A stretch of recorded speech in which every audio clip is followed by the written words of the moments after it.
Mateus capítulo 24, se não acompanha a leitura da palavra, nós vamos meditar sobre os sinais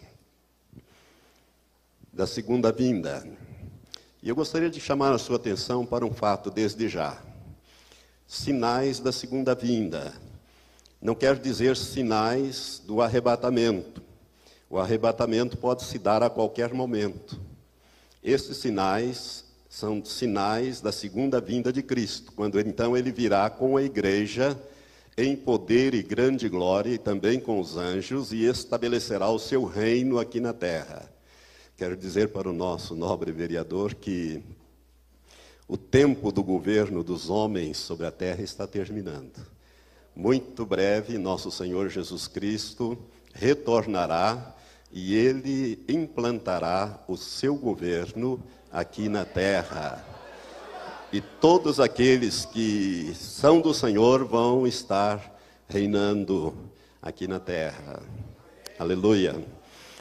E nós vamos ler então, gostaria de convidá-lo a acompanhar a leitura, capítulo 24 do Evangelho, segundo a narrativa de São Mateus. Diz assim a palavra: Ora, Jesus, tendo saído do templo, ia se retirando, quando se aproximaram dele os seus discípulos para lhe mostrarem os edifícios do templo. Mas ele lhes disse: Não vedes tudo isto? Em verdade vos digo que não se deixará aqui pedra sobre pedra que não seja derribada. E estando ele sentado no Monte das Oliveiras, que fica bem de frente ao templo, ou ali onde estava construído o templo, e estando ele sentado no Monte das Oliveiras, chegaram-se a ele os seus discípulos em particular, dizendo: Declara-nos quando serão estas coisas, e que sinal haverá da tua vinda e do fim do mundo. Respondeu-lhes Jesus: Acautelai-vos que ninguém vos engane. Porque muitos virão em meu nome, dizendo: Eu sou o Cristo, e a muitos enganarão. E ouvireis falar de guerras e rumores de guerras. Olhai, não vos perturbeis, porque forçoso é que assim aconteça, mas ainda não é o fim. Porquanto se levantará nação contra nação e reino contra reino, e haverá fomes e terremotos em vários lugares. Mas todas estas coisas são o princípio das dores. Então sereis entregues à tortura e vos matarão. E sereis odiado de todas as nações por causa do meu nome. Nesse tempo, muitos hão de se escandalizar e trair-se uns aos outros, e mutuamente se odiarão. Igualmente hão de surgir muitos falsos profetas e enganarão a muitos. E por se multiplicar a iniquidade, o amor de muitos esfriará. Mas quem perseverar até o fim, este será salvo. E este evangelho do reino será pregado no mundo inteiro em testemunho a todas as nações. E então virá o fim. Observe que Jesus fala que o evangelho será pregado em testemunho às nações. E então virá o fim. Este fim, lembre-se que o arrebatamento vem antes. Agora, vamos para o versículo 32. Aprendei, pois, disse Jesus, da figueira a sua parábola. Quando já o seu ramo se torna tenro e brota folhas, sabeis que está próximo o verão. Igualmente, quando virdes todas estas coisas, sabei que ele está próximo, mesmo às portas. Em verdade vos digo que não passará esta geração sem que todas essas coisas se cumpram. Passará o céu e a terra, mas as minhas palavras jamais passarão. Daquele dia e hora, porém, ninguém sabe, nem os anjos do céu, nem o Filho, senão só o Pai. Pois como foi nos dias de Noé, assim também será a vinda do Filho do Homem. Porquanto assim como nos dias anteriores ao dilúvio, comiam, bebiam, casavam e davam-se em casamento, até o dia em que Noé entrou na arca e não o perceberam, até que veio o dilúvio e os levou a todos. Assim será também a vinda do Filho do Homem. Então, estando dois homens no campo, será levado um e deixado o outro. Estando duas mulheres trabalhando no moinho, será levada uma e deixada a outra. Vigiai, pois, porque não sabeis em que dia vem o vosso Senhor. Sabei, porém, isto: se o dono da casa soubesse a que vigília da noite haveria de vir o ladrão, vigiaria e não deixaria minar a sua casa. Por isso ficai também vós apercebidos, porque numa hora em que não penseis, virá o Filho do Homem. Então, o tema que nós vamos trabalhar esta noite vai ser este daqui: os sinais da iminente volta de Jesus. Os sinais da iminente volta de Jesus. Dentro do tema maior, que é a segunda vinda de Cristo, muitas coisas têm que acontecer até a implantação do reino de Deus sobre a terra. Jesus nos ensinou a orar: venha o teu reino. Então, os sinais da iminente volta de Jesus. Você observou que o texto que nós lemos, Mateus 24, de 1 a 44, alguns versículos eu saltei, porque trata de outros assuntos, mas ligado à segunda vinda de Cristo, como a grande tribulação, que é tema de um outro estudo bíblico. No versículo 33, Jesus disse assim: quando virdes todas estas coisas, sabei que Ele está próximo, mesmo às portas. Que coisas Jesus estava se referindo? Os sinais que ele menciona antes. São os sinais que ele mencionou antes. No 33 ele diz: quando virdes todas estas coisas, vocês podem ter certeza que eu vou estar na iminência de retornar. Algumas observações importantes que eu gostaria de fazer.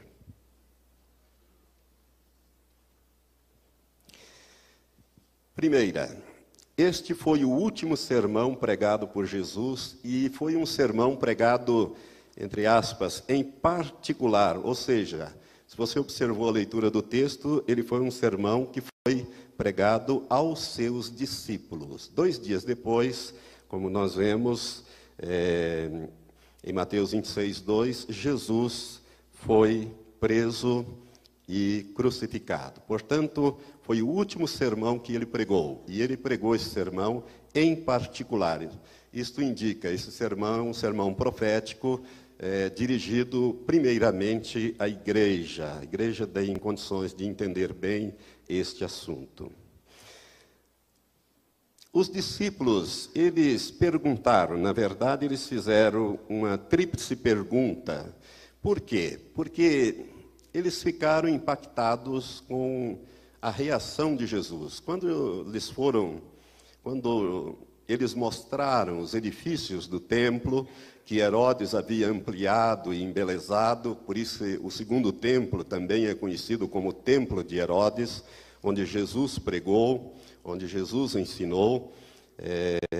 Eles ficaram impactados quando Jesus fez uma afirmação: que não deixar-se-ia ali pedra em cima de pedra que não fosse derrubada.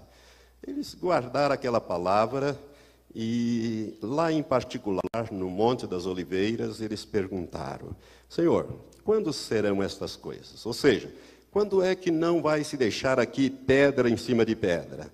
E eles fizeram uma outra pergunta também: que sinal haverá da tua vinda? Jesus não tinha ido ainda e eles já queriam saber os sinais que marcariam a vinda de Jesus, ou pelo menos um sinal que marcaria a vinda, a segunda vinda de Cristo.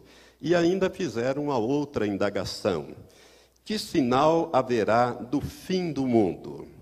Essa expressão fim do mundo, nós precisamos tomar um certo cuidado com ela. Não se trata do fim do planeta Terra. Por quê? Porque a Bíblia é muito clara, no livro do Apocalipse, no capítulo 5, quando é nos revelado de que Deus comprou de todas as tribos, línguas, povos e nações, homens e mulheres, e os fez reis e sacerdotes, e eles reinarão sobre a terra. Então não se trata do fim do mundo. Essa expressão fim do mundo, ela tem que ser entendida como o fim do governo do homem sobre a terra, porque hoje os homens é que governam a terra né? E, infelizmente, inspirado muitas vezes por espíritos malignos. Mas vai chegar um tempo em que Jesus governará a terra a partir da cidade de Jerusalém. Então, eles fizeram uma tríplice pergunta, e a resposta que Jesus começa a dar, ele começa dizendo, no versículo 5, acautelai-vos para que ninguém vos engane. Porque nesse assunto, irmãos, é possível ser enganado. Então, tome cuidado com aquilo que você ouve, né? Cheque com a Bíblia, né? Procure sempre fazer como os bereanos, para saber se essas coisas estão dentro da palavra de Deus, se elas estão coerentes, se elas formam um conjunto coerente. Sinais enumerados por Jesus. Jesus vai enumerar aqui alguns sinais que nós vamos ver. O primeiro deles é falsos cristos. Ele diz aqui em Mateus 24, no versículo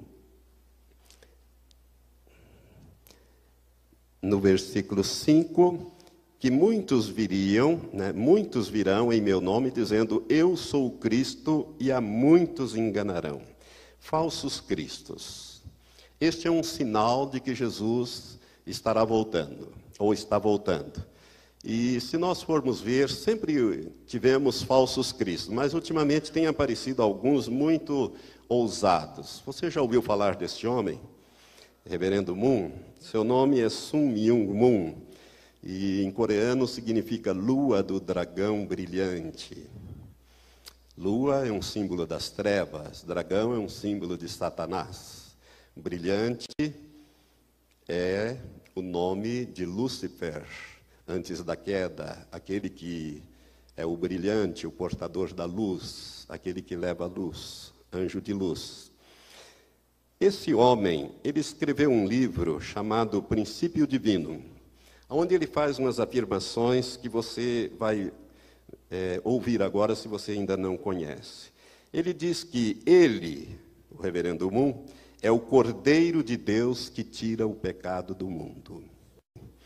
Ele afirma ser o Cordeiro de Deus que tira o pecado do mundo. Nós sabemos quem é o Cordeiro de Deus que tira o pecado do mundo. João Batista o apontou, não é verdade? Eis aí o Cordeiro de Deus que tira o pecado do mundo, Jesus de Nazaré, ou nosso Senhor Jesus Cristo. Ele também declara neste livro que Jesus fracassou. Isso é um absurdo, mas tem gente seguindo este homem, e não são poucos, são milhares. Milhares de pessoas têm seguido este homem. E ele dá lá suas explicações. Ele diz ainda que ele, Moon, é o novo Salvador vindo da Coreia para o mundo. Como se nós precisássemos de um novo Salvador. Nós já temos um, que é o nosso Senhor Jesus Cristo.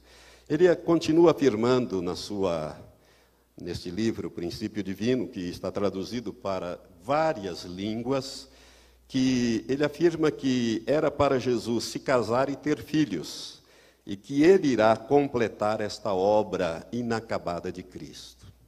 Irmãos, como tem gente que pode seguir uma pessoa que faz semelhantes afirmações? Ele alega também que falou com todos os líderes mencionados na Bíblia, que ele esteve no céu, Deus lhe deu uma capacidade de entender plenamente as Escrituras, portanto, o que ele fala passa a ser algo recebido de primeira mão. E que ele falou com todos os líderes mencionados nas Escrituras. Isto o torna um homem muito importante nos nossos dias, se nós considerarmos isto como válido. Afirma também que Eva teve relações sexuais com Satanás. Ele afirma isso nesse livro. Né? Se isto for verdade, então todos nós somos filhos diretos de Satanás. Misericórdia. Bendito, irmã. Ele afirma também que os novos convertidos devem receber o sangue de Moon para obter salvação. Irmãos, isto, se você não sabe, ele, de tempos em tempos, ele tira porções de sangue, bolsas de sangue dele, da esposa, que são guardados, e depois ele mistura com vinho. E isto é dado para aquelas pessoas que se casam naquelas cerimônias coletivas que a televisão já mostrou várias vezes, em estádios, não é? Então, pessoas que nunca se viram, ele escolhe quem vai casar com quem, e essas pessoas, então, fazem aquelas cerimônias, às vezes centenas, milhares de casais se casam, e nesta ocasião eles bebem de um vinho misturado com o sangue de Mum, para que se obtenha salvação. Depois, isto é concretizado mediante um período de 3 relações sexuais. Estes são os falsos cristos que estão aparecendo aqui. Você se lembra deste homem, Jim Jones? Jim Jones, ele fundou nos Estados Unidos a Igreja do Povo. E em 1978 ele levou quase 1000 pessoas para uma das Guianas e ali ele fez com que essas pessoas tomassem veneno. As que não concordaram foram mortas a tiro e ele depois suicidou. Este homem se declarava o Messias, e arrastou com ele milhares de pessoas nos Estados Unidos, e depois foi decaindo, ele veio então para uma das Guianas e acabou suicidando. Esse é um falso Cristo. Você se lembra também do homem que tentou matar o Papa João Paulo II, Mohamed Ali Akka?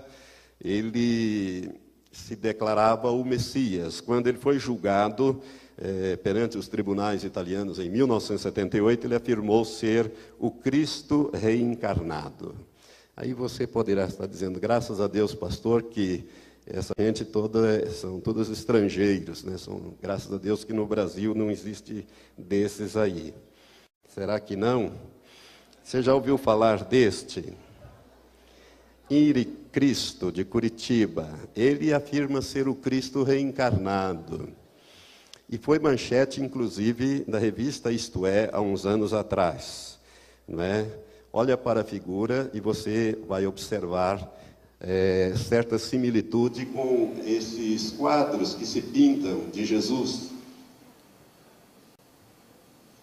Um Jesus loiro, olhos claros, cabelos longos, veste com uma roupa branca, uma túnica vermelha. E eu quero dizer para vocês que tem gente seguindo este homem. Parece que agora ele saiu de Curitiba e foi para Brasília. Não sei não sei o que vai dar isso. Mas Jesus falou sobre os falsos cristos. Falou sobre os falsos cristos. Irmãos, vão acontecer ainda mais. Eu quero dizer para vocês que falsos cristos e falsos profetas são sinais do tempo do fim. E nós vamos ver muita gente operando grandes sinais e maravilhas e arrastando milhares de pessoas após si. Então você preste atenção nisto.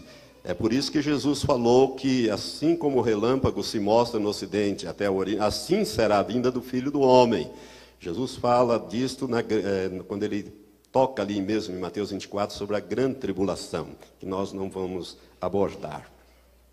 Um segundo sinal que Jesus falou é sobre guerras e rumores de guerras. Apenas para que você saiba, quero passar rápido por esses temas. No século XX, ocorreram mais de 250 guerras no mundo, entre guerras civis e guerras internacionais. Morreram mais de 100 milhões de pessoas, com um número ainda maior de mutilados no século XX. No século XXI já começou com uma guerra afetando todo mundo no planeta, quando houve em 11 de setembro o ataque aos Estados Unidos por terroristas, e Bush declarou guerra, né, aos países ali, Afeganistão, depois o Iraque, e tudo isso tem afetado o mundo inteiro, não é, através dessas guerras. Guerras e rumores de guerras. Isso fala, irmãos, do cavalo vermelho, quando a paz é tirada da terra. O segundo selo de Apocalipse, capítulo 3, versículos 3 e 4. A paz é tirada da terra. Jesus fala também, quando ele está falando com os discípulos, sobre nação contra nação. Nações que parecem amotinadas. Hoje as nações não se entendem. E para você ter uma ideia, na Guerra do Golfo de 1991, 88 nações aprovaram a invasão do Iraque, porque ele havia invadido o Kuwait, ou Kuwait, né? Então, 88 nações aprovaram esta guerra e 28 delas enviaram tropas, inclusive da América Latina, apenas a Argentina enviou tropas para esse lugar. O quarto sinal que Jesus fala aqui em Mateus 24 é sobre a fome. E Jesus diz que a fome ocorreria em vários lugares, não em todos os lugares. Se você olhar para este versículo, quando ele fala isto, ele fala no versículo 7, porquanto se levantará nação contra nação, reino contra reino, e haverá fomes em vários lugares. A fome é o cavalo preto de Apocalipse 6. Nós temos o cavalo branco, que é o anticristo. Ele é liberado, ele já foi liberado, ele já está agindo, né? E breve deverá assumir o seu lugar na história. Não vamos falar sobre o anticristo, mas ele já está praticamente pronto para assumir o seu lugar na história. E ele representa o cavalo branco, aquele que recebeu então uma coroa, um arco, e saiu vencendo e para vencer. O cavalo vermelho é a paz tirada da terra, quando as guerras e também a violência, o aumento da violência no mundo, e o cavalo preto, que representa a fome. E eu quero falar um pouco sobre fome. Irmãos, as mudanças climáticas ocasionadas pelo aquecimento global têm trazido fome no mundo. Não sei se você está acompanhando isto mais de perto, mas em razão da mudança do clima, nós temos, o aquecimento global tem gerado mudanças do clima. Por exemplo, nós estamos aí com meses sem chuva no sul. Rio Grande do Sul, que é um país produtor de grão, parece o Nordeste, com aquele solo rachado. Hoje choveu em Santa Catarina, eu estava vendo a notícia agora há pouco, fazia 3 meses que não chovia numa região produtora aí em Santa Catarina, choveu hoje, estavam agradecendo a Deus pela chuva. Enquanto que lá no norte do país, as cidades estão debaixo d'água, as pessoas estão morrendo, né, os rios transbordando, são coisas que estão invertendo. O clima está descontrolado. Os cientistas já chegaram a esta conclusão e estudos que têm sido feitos têm sido muito sérios. Eu vou falar um pouquinho mais para frente. Essas coisas todas, principalmente o problema da água no Oriente Médio, pode levar o Oriente Médio a guerras, principalmente Israel. Vocês sabem que Israel ele anexou as colinas de Golã depois da guerra de 1967, e a razão disto, porque as colinas pertenciam à Síria, é que as nascentes do Rio Jordão estão nas colinas de Golã, no Monte Hermon. Então, se a Síria desviar as nascentes do rio para o território sírio, o Rio Jordão seca e o lago o Mar da Galileia, que é um lago onde está o maior reservatório de água potável, água doce de Israel, acaba secando. Então, Israel anexou esse território por esta razão. E, pelo jeito, não vai devolver. Essas coisas podem gerar guerra, possivelmente vão gerar.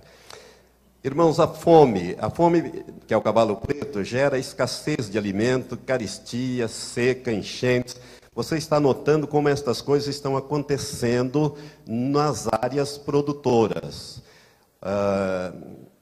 Observe essas coisas, comece a ficar atento para você ver, inclusive a carestia, o aumento do preço dos alimentos. Jesus fala sobre isso, e eu gostaria ainda de continuar trazer essa informação para você.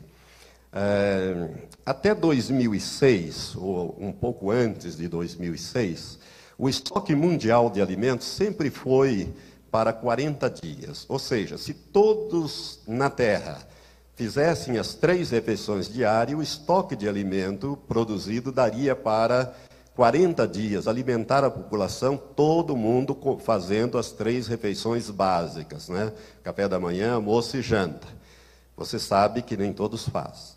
Mas em 2006, este estoque ou esta produção de alimentos no mundo, ela caiu para 4 dias. Ou seja, se todos comessem as 3 refeições, fizessem as 3 refeições, o estoque de alimento em 2006, isso dito por cientistas que estudam este assunto, só daria para 4 dias.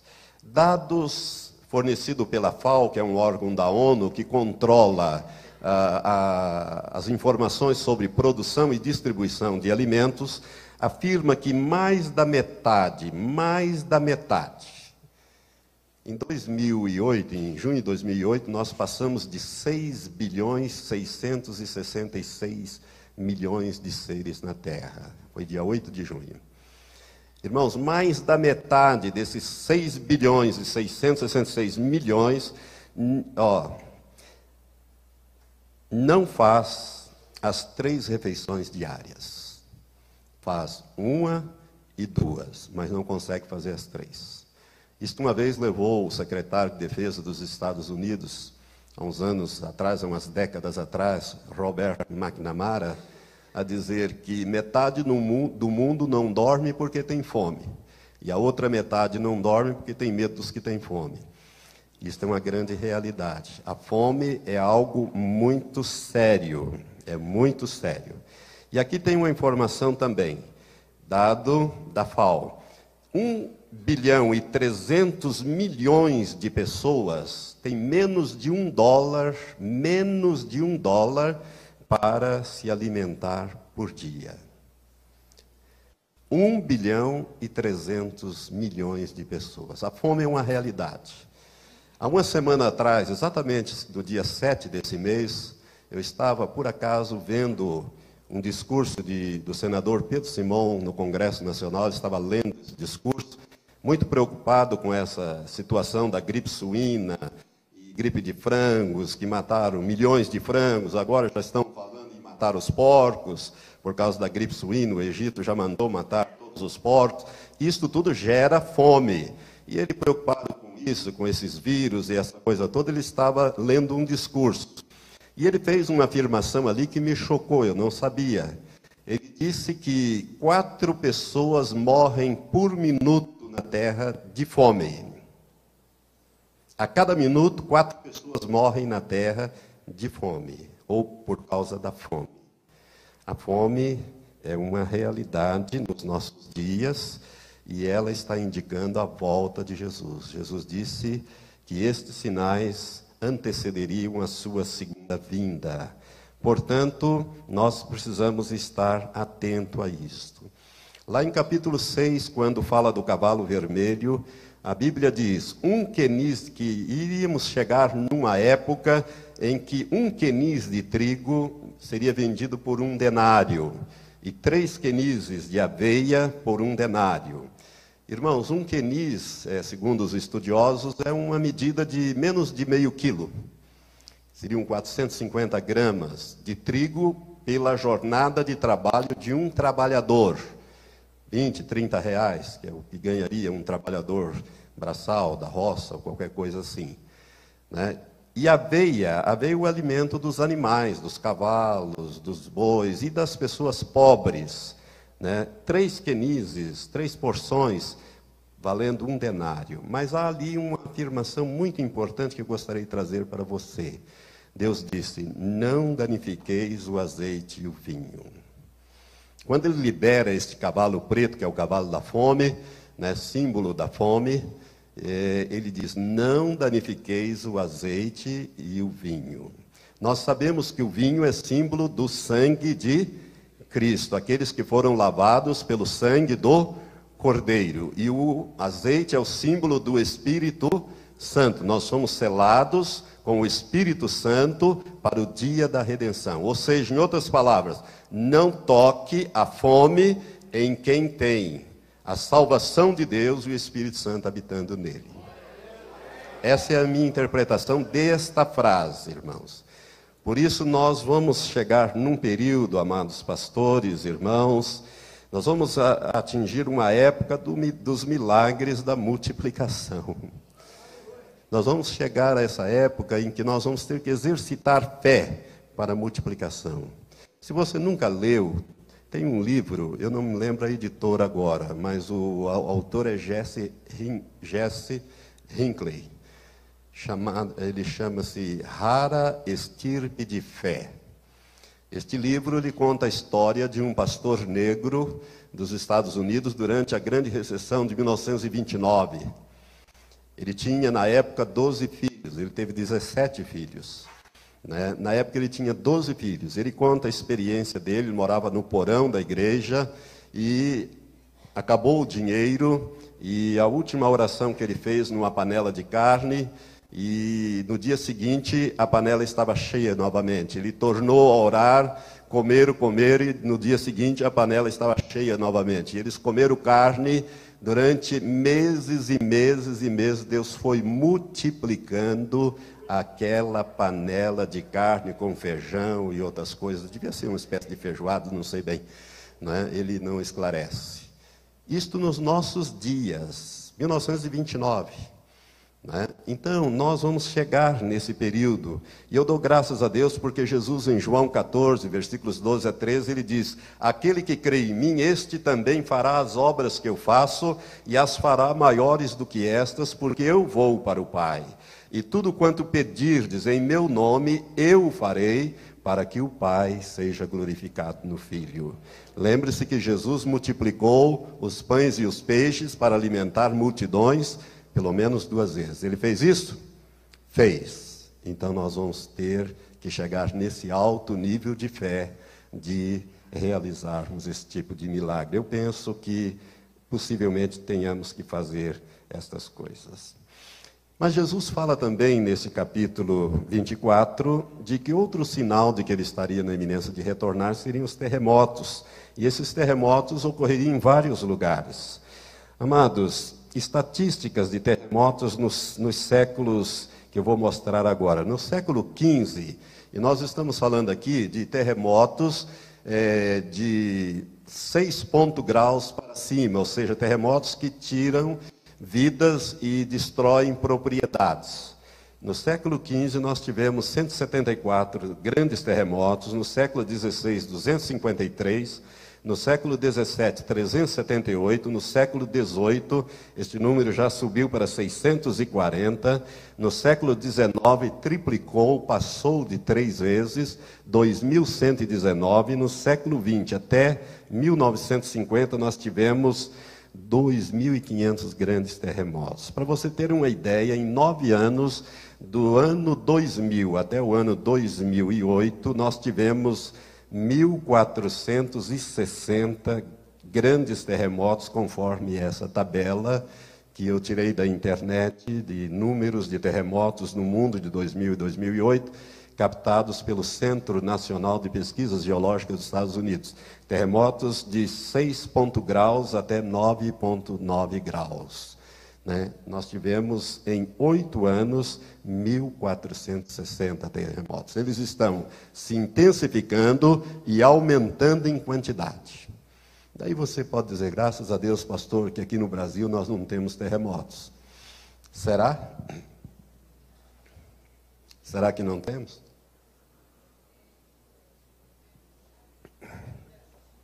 João Câmara, lá no Ceará, diz que temos. Minas Gerais também, de vez em quando, sai no noticiário. Já até morreu uma criança lá, caindo uma das paredes em cima dela. E aqui em São Paulo, né, no litoral, nós tivemos, o ano passado, um terremoto de 5,3 que moveram coisas, objetos nos edifícios mais altos. Santa Catarina, em Florianópolis, Curitiba também, ele atingiu esta área, 5,3. Irmãos, terremotos é um sinal claro de que Jesus está voltando. Nesses terremotos que eu mencionei, esses últimos 9 anos, né, pelas estatísticas oficiais, morreram 463.586 pessoas. Outros fenômenos da natureza. maremotos, tsunamis. Em 2004, todos nós sabemos, na Ásia houve uma tsunami que atingiu vários países e o número oficial passa de 280 mil mortos, mas extraoficialmente esse número é muito maior. E eu gostaria de compartilhar algo que eu ouvi de um pastor de um daqueles países mais atingidos, se eu não me engano foi da Tailândia. Eu ouvi esse testemunho dele na primeira igreja batista de Curitiba. Ele não estava lá no dia do terremoto, mas ele esteve logo depois. Ele é daquele país e ele retornou à pátria logo depois e tomou conhecimento desse fato que eu vou relatar aqui. Como se trata de um país muçulmano, os cristãos queriam comemorar, os poucos cristãos que lá estavam, queriam comemorar o Natal no dia 25. Procuraram as autoridades para pedir permissão e as autoridades disseram, não, nós somos um país muçulmano, qualquer comemoração do Natal pode incitar os ânimos e isso aí pode resultar em problemas para nós. Se vocês querem comemorar esse Natal, vocês comemorem outro dia, mas não no dia 25. Aí então eles reuniram lá os pastores e tal, e disseram, vamos comemorar então no dia 26, então eles subiram no dia 25, comemoraram, mas fizeram lá os seus cultos e deixaram para comemorar o Natal no dia 26. O que aconteceu? Veio o terremoto, ou maremoto, né? Veio um terremoto submarino, provocou uma tsunami e todos os crentes estavam nos montes. Todos. Mas uma pequena comunidade de 19 irmãos resolveu não subir e ficaram. E na hora que veio, segundo ele, na hora que veio a tsunami, eles se agarraram um ao outro, se atracaram um ao outro e foram levados no meio daqueles destroços, mas nenhum morreu, né? Deus os preservou, os 19 tiveram escoriações e ferimentos leves, esses que não subiram no monte. Mas todos os demais cristãos estavam no monte quando houve, no dia 26 de dezembro, essa tsunami. Uma outra coisa que tem se intensificado muito são os vulcões. Vulcões têm entrado em erupção em vários países, como o Pinatubo, nas Filipinas, que era um vulcão adormecido há 600 anos, entrou em erupção há uns anos atrás, destruiu uma base americana, matou gente. Vulcões é um sinal de que Jesus também está voltando. As dores de parto da natureza. Irmãos, furacões, o que nós poderíamos falar sobre furacões? Eles estão aumentando cada vez mais de intensidade e número. O Katrina, se você não sabia, o Katrina, que arrasou uma parte de New Orleans ou Nova Orleans, se ele tivesse mantido o seu trajeto, 40 quilômetros, ele teria arrasado toda a cidade, teria morrido milhares de pessoas, quiçá até milhões de pessoas. E como o Katrina, outros terremotos, outros furacões têm varrido principalmente os Estados Unidos. Os Estados Unidos é um país que está sob juízo de Deus. Nós vamos ver isso mais para frente. Derretimento das calotas polares e aumento no nível dos oceanos. Isso são estudos científicos feitos, irmãos. Pela primeira vez, os satélites mostraram em 2006, ou melhor, em 2007, foi possível no Polo Norte atravessar de um lado para o outro de navio sem ser navio quebra-gelo. A espessura do gelo no Polo Norte está cada vez mais fina.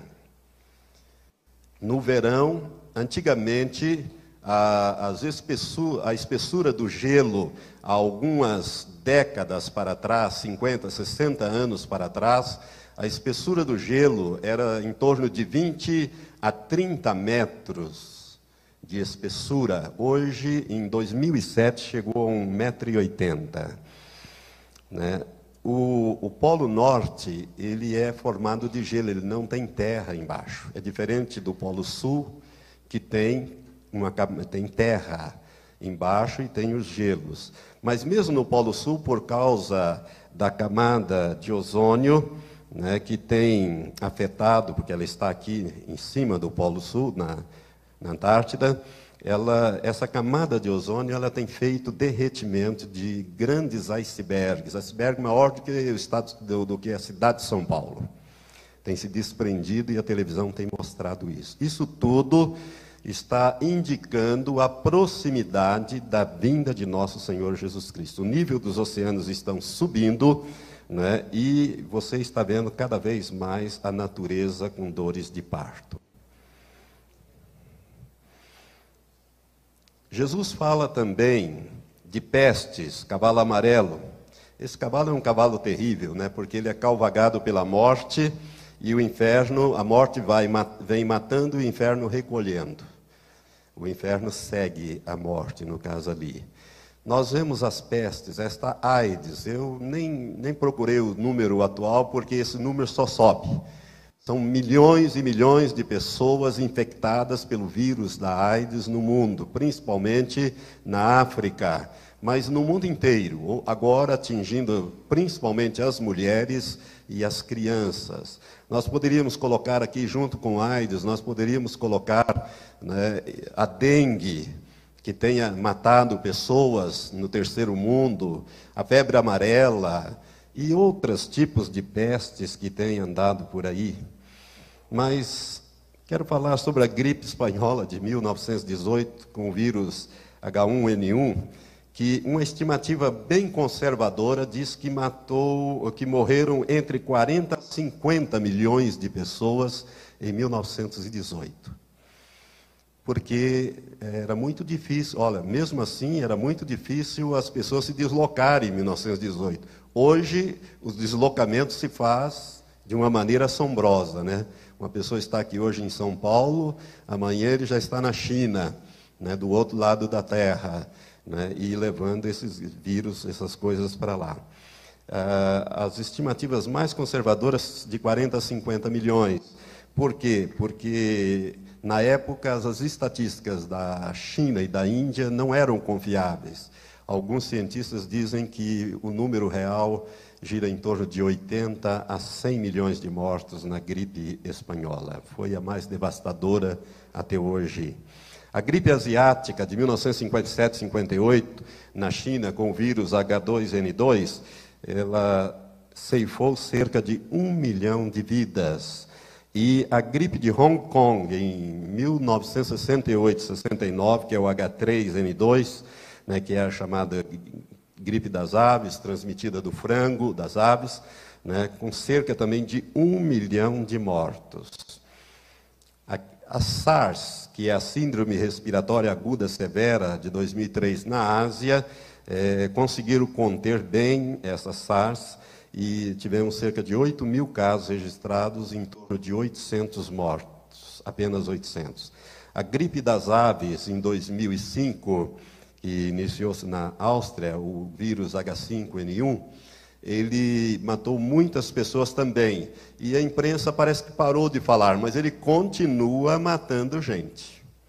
É que não tem se divulgado, por isso eu não tenho um número mais atualizado, mas continua matando gente. E agora, em 2009, o H1N1, no México, em andamento. Eu não sei, porque eu estive lá no Vale da Bênção, eu não sei como é que... Lá não tem televisão, né, pastor? Então, não sei como que anda os números, mas deve ter subido bastante os números de infectados e também de mortos. Então, estas pestes fazem parte desse cenário de mortandade que antecede a volta de nosso Senhor Jesus Cristo. A varíola é talvez o maior pesadelo daqueles que conhecem esse assunto. A varíola é considerada, desde 1980, erradicada da Terra. Não há varíola na Terra. Em contrapartida, os Estados Unidos e a Rússia, eles preservaram o vírus da varíola intacto, puro, para fazer armas bacteriológicas, que se sabe são esses 2 países que possuem o vírus da varíola. Agora, a varíola é terrível, amados, porque em 3 pessoas infectadas, 2 morrem e a terceira fica num estado deplorável. Por isso que quando, na Guerra do Golfo, o Saddam Hussein, antes do Saddam lançar aqueles mísseis Scud contra Israel, Israel vacinou toda a sua população contra a varíola. Israel é um dos poucos países do mundo que tem vacina para toda a sua população. Os Estados Unidos não tem, ele só tem vacina suficiente para vacinar as Forças Armadas, forças policiais e o pessoal da área da saúde, médicos, enfermeiros, essas coisas. O mesmo acontece com os países europeus e russos também.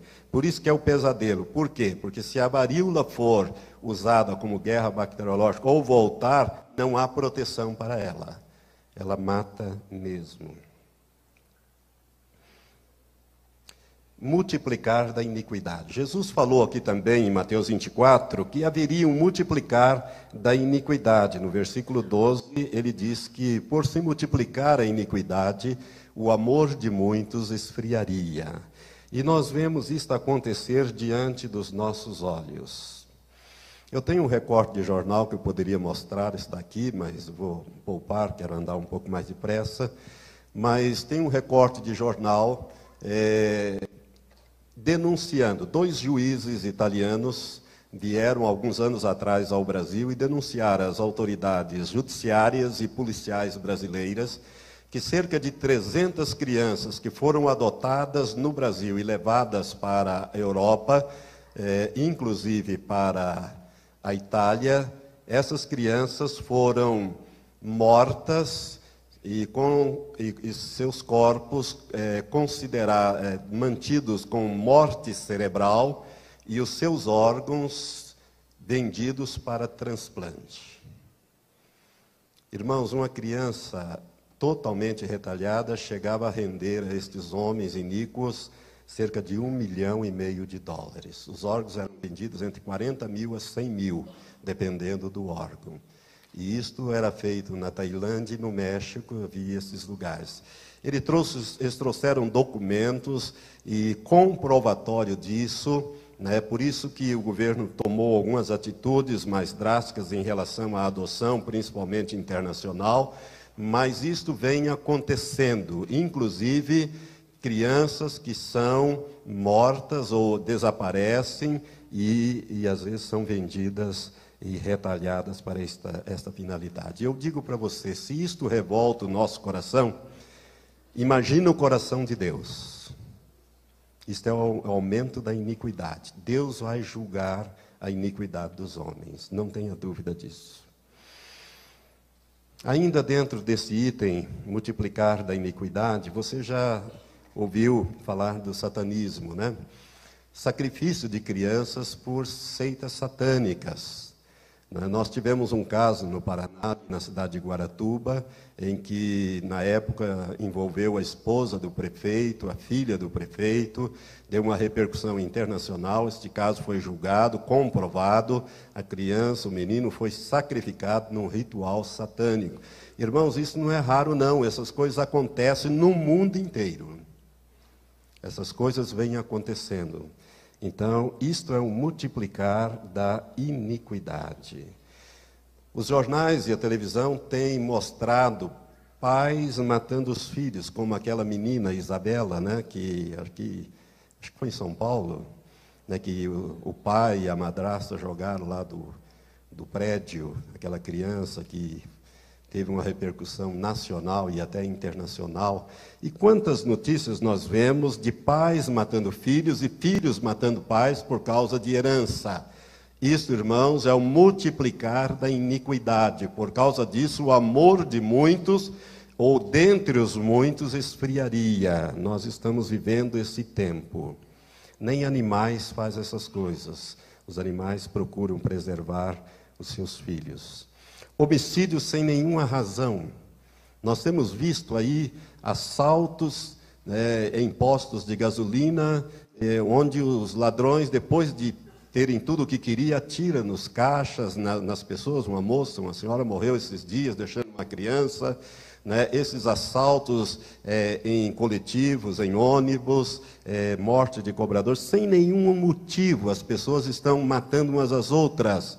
Né? Teve uma repercussão muito grande no meio evangélico, aquele caso daquele casal com a filha que vieram da igreja e desceram num determinado lugar, e 3 assaltantes abordaram e pediram a bolsa da moça, ela entregou, mas quando eles iam, ela disse: me deixe, por favor, a Bíblia e o crachá.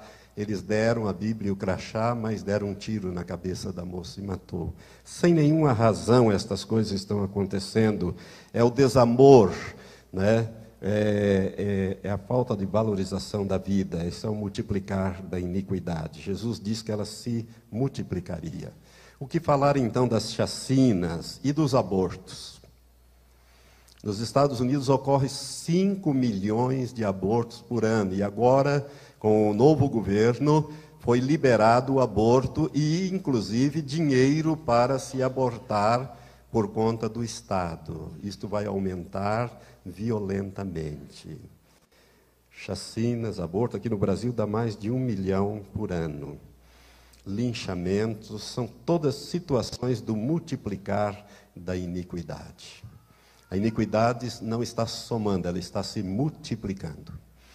Amados, a Bíblia fala também, não é Jesus que fala em Mateus 24, mas a Bíblia fala em Daniel 12, que haveria um outro multiplicar, que é o multiplicar da ciência. Em Daniel 12:4, a Bíblia fala de que nos últimos dias os homens correriam de um lugar para o outro e a ciência se multiplicaria. Então é o multiplicar da ciência. Hoje os homens parece que não param, né? Eles andam de um lugar para o outro, as distâncias encurtaram, né? É um multiplicar da ciência. O grande cientista Newton, Sir Isaac Newton, ele, muito famoso, né? Criou, a ele devemos a mecânica celeste, a matemática newtoniana, né? Ele é considerado o pai dos cientistas modernos, né? E a lei da gravidade, descoberta por Newton. Newton era um estudioso da Bíblia, ele era um homem muito crente e gostava de estudar profecias. Ele estudava muitas profecias, tanto que quando ele se aposentou da reitoria da Universidade de Cambridge, na Inglaterra, ele foi substituído pelo grande economista John Maynard Keynes. E Keynes, ao examinar os escritos que Newton havia deixado lá, ele ficou espantado, porque 60% do que Newton deixou escrito não era sobre mecânica celeste, não era sobre matemática, não era sobre a lei da gravidade, era sobre escatologia, era sobre profecias do tempo do fim. Newton acreditava que havia um código oculto na Bíblia e que não só a Bíblia, como todo o universo era um grande criptograma escrito pelo Deus Todo-Poderoso para que o homem decifrasse. Ele deixou isso escrito, inclusive. Nós vamos falar sobre o código da Bíblia mais para frente. Um dos estudos vai ser este. E nós vamos voltar a Newton. Mas Newton, estudando Daniel 12:4, ele deixou algo escrito. Ele disse assim, que a ciência ia, nos últimos dias, se multiplicar tanto, mas tanto, que o homem seria capaz de viajar a espantosa velocidade de 80 km por hora.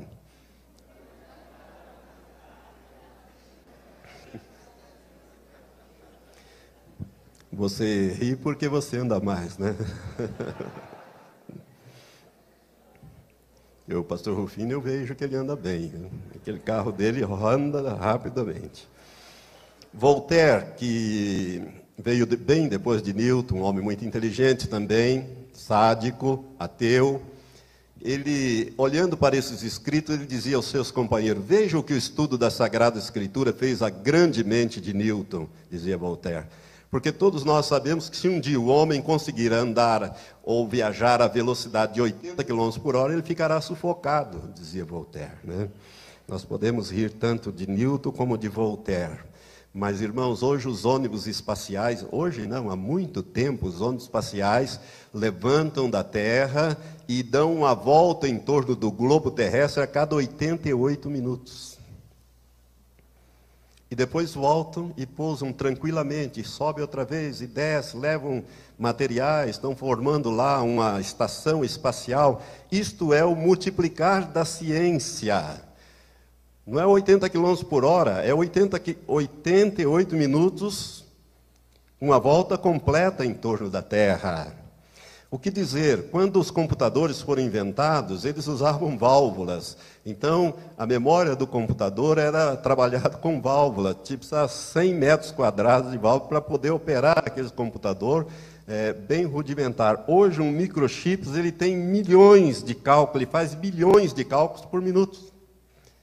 E você põe na ponta do dedo, um microchips. Isso é o multiplicar da ciência.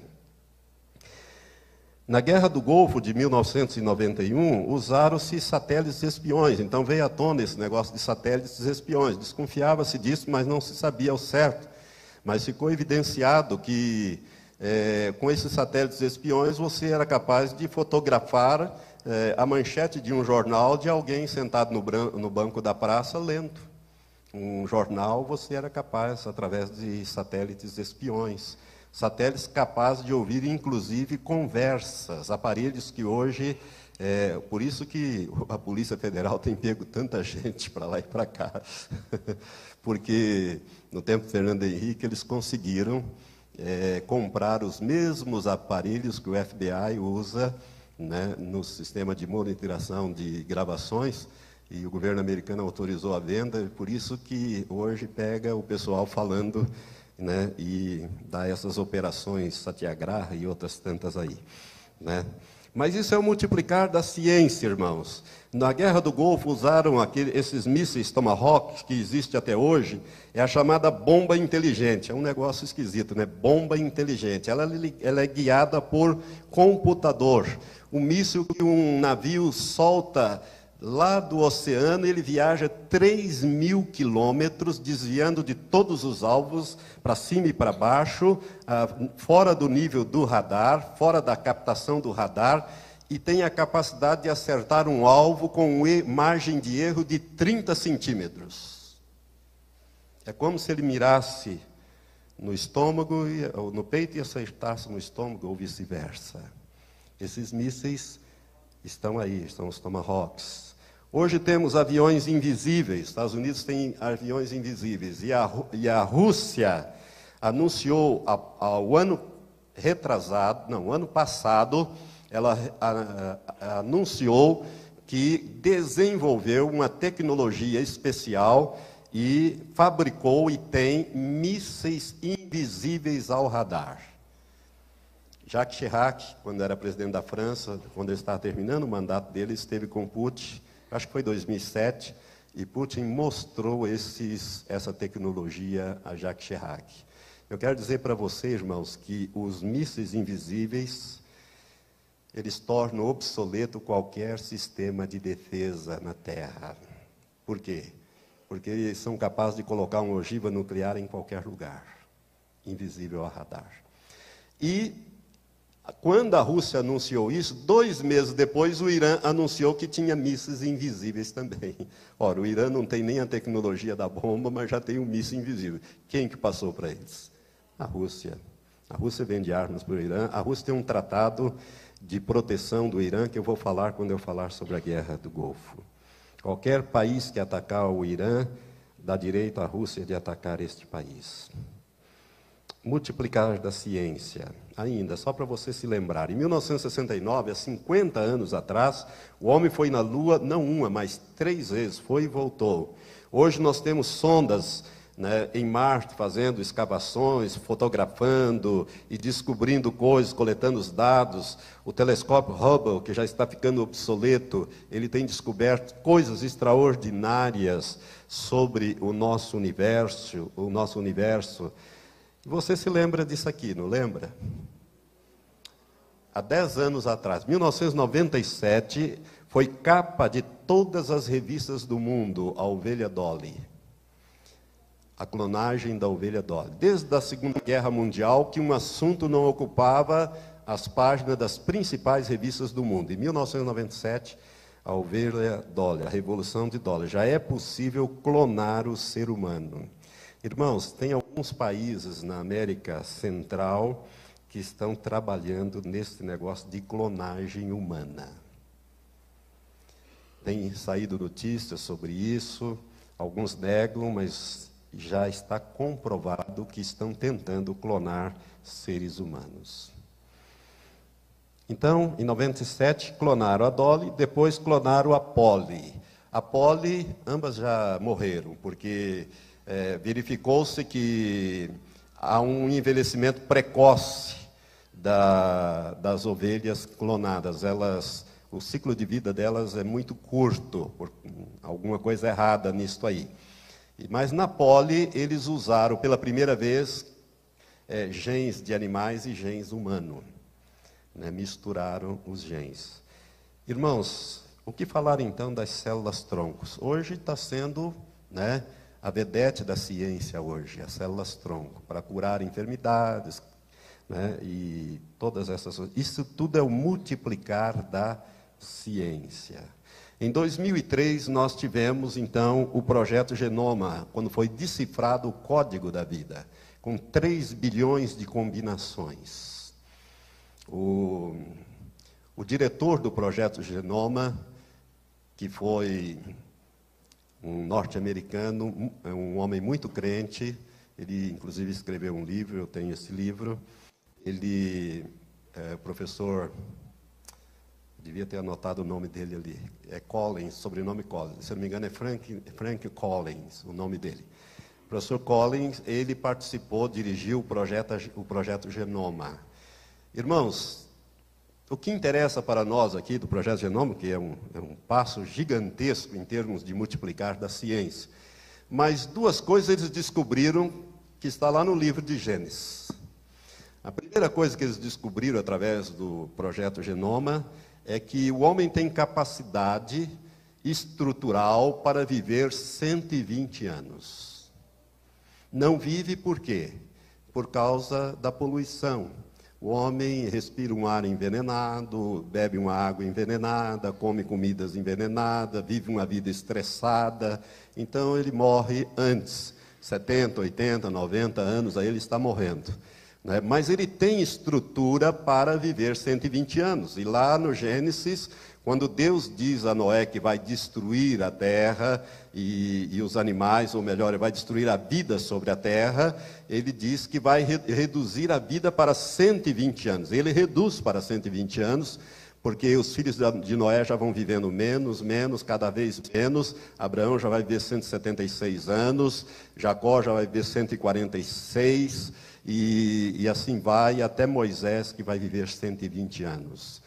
Mas a estrutura, agora se descobriu que o homem tem estrutura para viver 120 anos, o que Deus já dizia em Gênesis capítulo 6.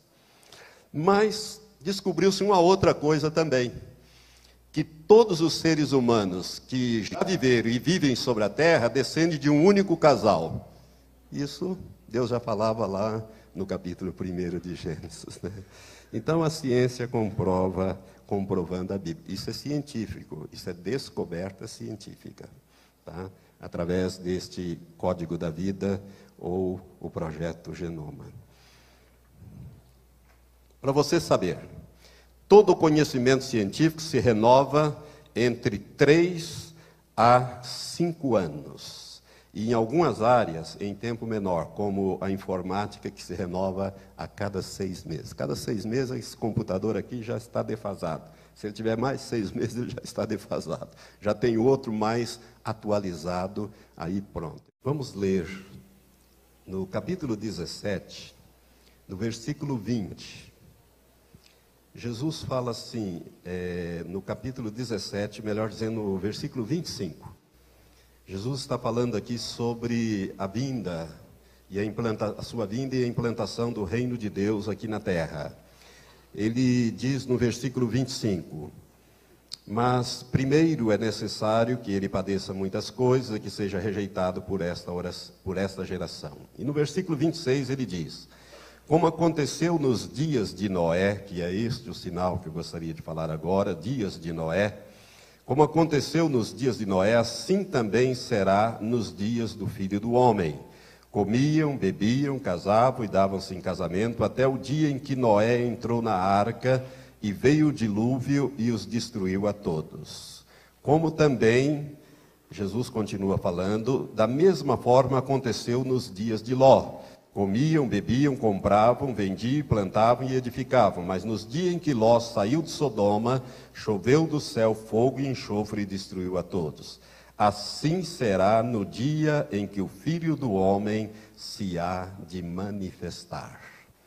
Amados, quando Jesus ele está falando aqui sobre os sinais que antecederiam, lá em Mateus 24 ele também toca nos dias de Ló, ali naquele texto que nós lemos, ele disse que seria como nos dias de Ló, quando ele estivesse na iminência de retornar, os dias que as pessoas estariam vivendo seria como nos dias de Ló.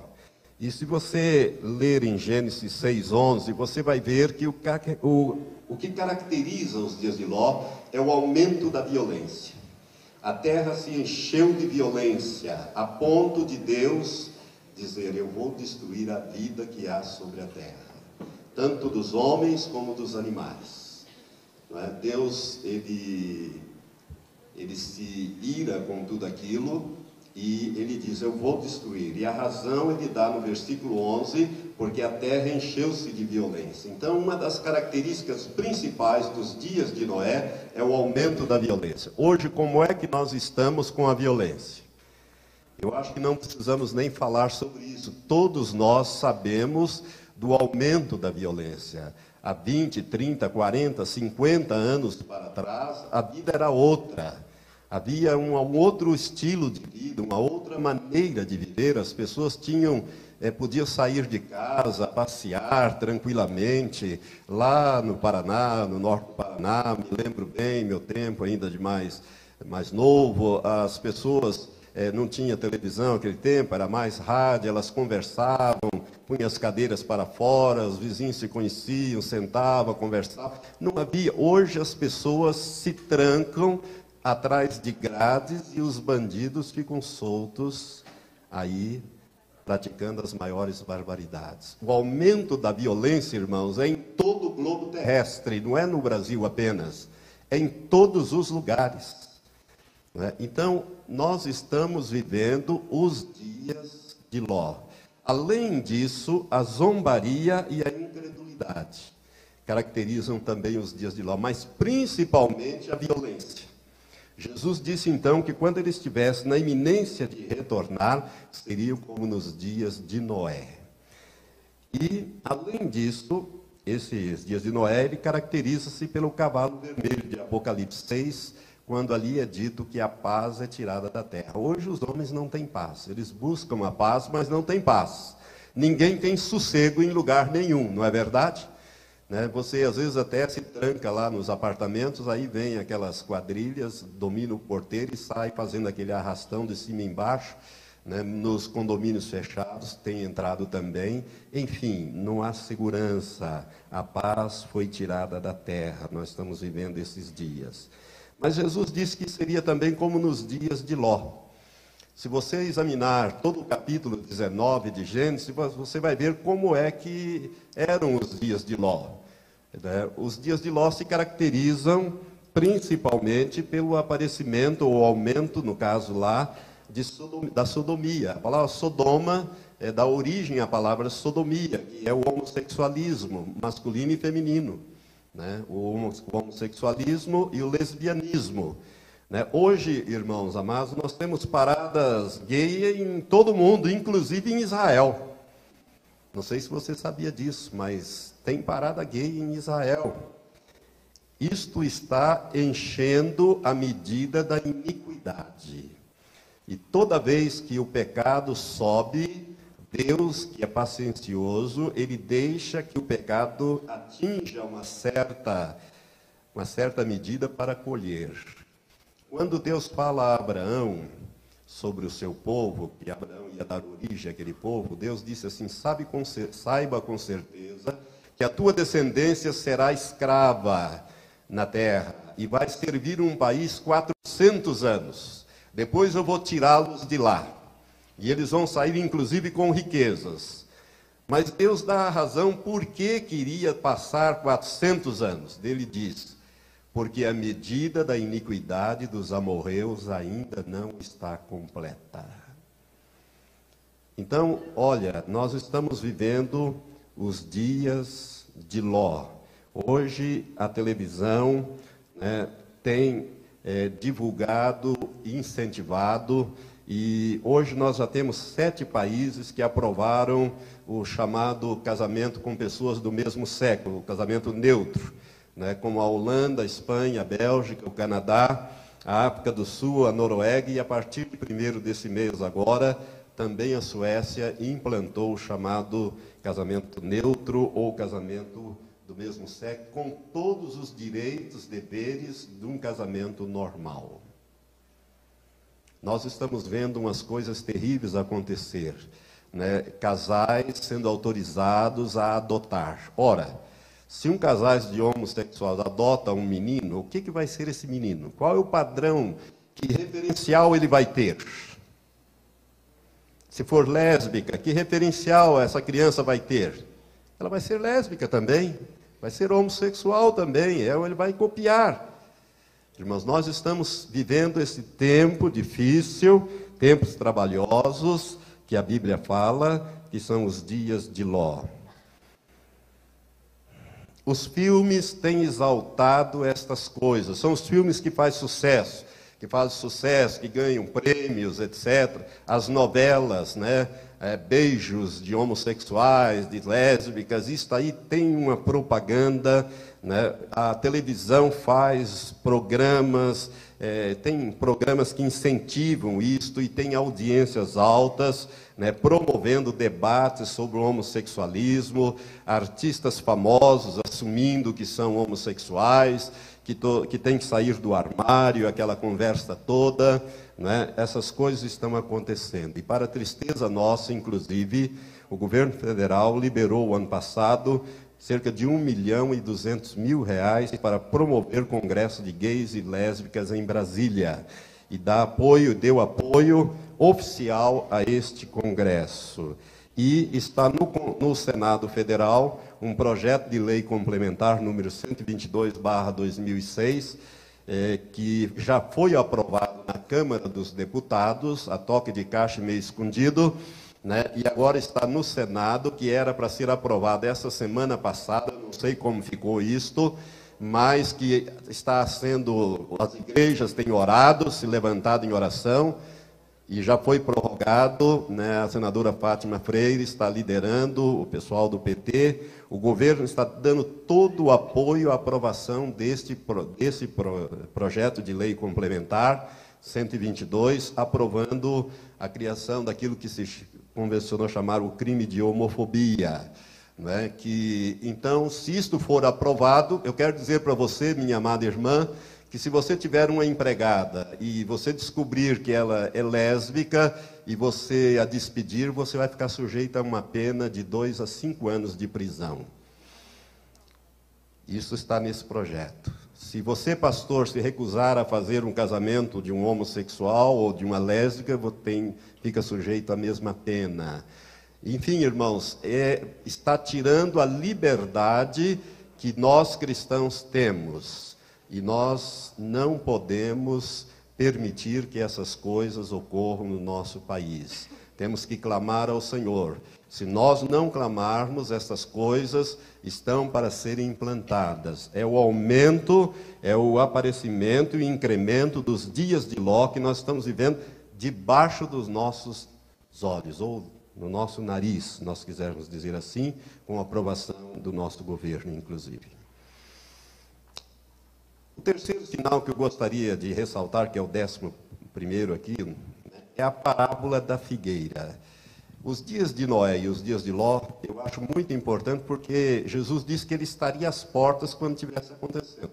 E eu quero dizer a você que há 40, 50 anos atrás, quando uma família tinha um homossexual, uma lésbica, isto era escondido, isto era abafado, ninguém ficava sabendo. Hoje não, hoje as coisas são exaltadas na televisão, nos filmes, nos debates, não é? Quer dizer, hoje parece que é uma coisa boa você ter esta opção sexual, né, errada, condenada por Deus na sua palavra. Deus ama o homossexual e ama a lésbica, mas ele odeia o homossexualismo e o lesbianismo. Ele odeia esta prática, ele não odeia a pessoa. E nós temos que amar as pessoas, orar por elas e vê-las libertas pelo poder de Deus. Só Jesus pode libertar uma pessoa dessas práticas. Mas além desses dois sinais, existe a parábola da figueira de que Jesus fala em Mateus 24, a partir do versículo 32. E é interessante este sinal, porque a figueira, irmãos, na Bíblia, segundo quase que todos os teólogos, comentaristas, escatologistas, pessoas que estudam a palavra de Deus, principalmente as profecias, eles dizem que a figueira é um símbolo de Israel. Israel é representado na Bíblia como uma figueira. Lá no Velho Testamento, Deus fala da figueira que produz figos bons e figos ruins, e atribui a Israel, Israel sendo a figueira. A igreja é a videira, Israel é a figueira. Nós somos retratados, a igreja, como a videira, né? Jesus disse em João 15, eu sou a videira verdadeira, vós sois as varas, meu pai é o lavrador ou o viticultor, né? Nós somos comparados à igreja como a videira, mas Israel tem como símbolo a figueira. E Jesus fala aqui algo muito importante que nós gostaríamos de ressaltar. A partir do versículo 32, ele diz: igualmente, quando virdes todas estas coisas, que são sinais que nós estamos vendo, sabei que ele está próximo mesmo às portas. Em verdade vos digo que não passará esta geração sem que todas estas coisas se cumpram. Passará o céu e a terra, mas as minhas palavras jamais passarão. Daquele dia e hora, porém, ninguém sabe, nem os anjos do céu, ninguém sabe, nem os anjos do céu, nem o Filho, senão só o Pai. Agora preste atenção no que Jesus está falando aqui. Ele está falando da geração, né, que visse a figueira brotar. Que esta geração, ela não passaria sem que todas as coisas se cumprissem. Irmãos, Israel sendo a figueira, nós temos que lembrar que Jesus não fala de plantar a figueira. Jesus fala da figueira que está plantada, mas como que adormecida. Mas, de repente, ela brota e começa a lançar folhas. Israel brotou como país no dia 14 de maio de 1948. Isso depois de passar, desde o ano 70, quando general romano, destruiu Jerusalém e o templo, ele, depois de matar 1.100.000 judeus que estavam reunidos em Jerusalém para a celebração da Páscoa do ano 70, Flávio Joséfos, historiador do primeiro século, acompanhava Tito. Ele era judeu de raça, mas tinha cidadania romana, por isso o seu nome latinizado, Flávio Joséfos. Ele escreve sobre esses acontecimentos numa obra memorável, conhecida como A Guerra dos Judeus. Eu tenho essa obra. Daí ele relata a tomada de Jerusalém. Tito estaqueou Jerusalém em 5 dias e sitiou Jerusalém durante 5 meses, e 1.100.000 judeus morreram nesta mortandade. É uma coisa terrível o que é relatado por Flávio Joséfos. Apenas 98.000 sobreviveram. Desses 98.000, ele os fez escravos, levou-os alguns para Roma, que construíram o Coliseu Romano. Ao lado do Coliseu Romano tem o Arco de Tito. Eu estive lá no Coliseu e vi também o arco que mostra ali em gravuras a tomada de Jerusalém. Tem o Arco de Tito. E depois ele espalhou esses judeus pelo mundo inteiro. E eles viveram sem território, sem governo, sem bandeira, durante 1878 anos. Não existe um paralelo na história para se comparar. Deus preservou Israel por causa de uma semana de anos proféticos que tem que tratar com Israel, que é o estudo das 70 semanas proféticas de Daniel, capítulo 9, que nós não vamos fazer, talvez numa outra oportunidade. Mas tem uma semana, ficou uma semana para fora. 69 já se cumpriram com a morte do Messias, quando eles rejeitaram e crucificaram o Messias. Deus fez parar ali a história dos judeus, profeticamente falando. A história secular continuou, mas profeticamente ele fez parar ali e abriu um parênteses e revelou um mistério que estava oculto até então, que é o período da graça que dá a formação da igreja. Mas o tempo de Israel voltar para poder tratar com Israel a última semana, porque a profecia de Daniel 9, ela refere-se a Israel, ao povo de Israel. Então, é uma profecia muito importante e o tempo chegou.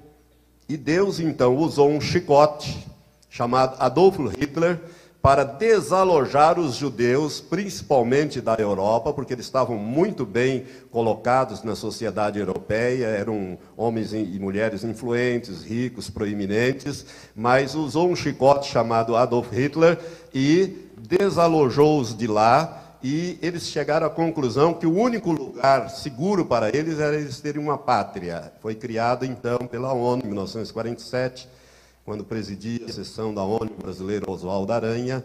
Foi criada, então, a partilha da Palestina, do protetorado da Palestina, e foi criado o Estado de Israel, que foi proclamado por Ben Gurion no dia 14 de maio de 1948, a figueira brotou. A figueira brotou em 14 de maio de 1948, 1878 anos. Irmãos, isto é um milagre que só Deus poderia fazer.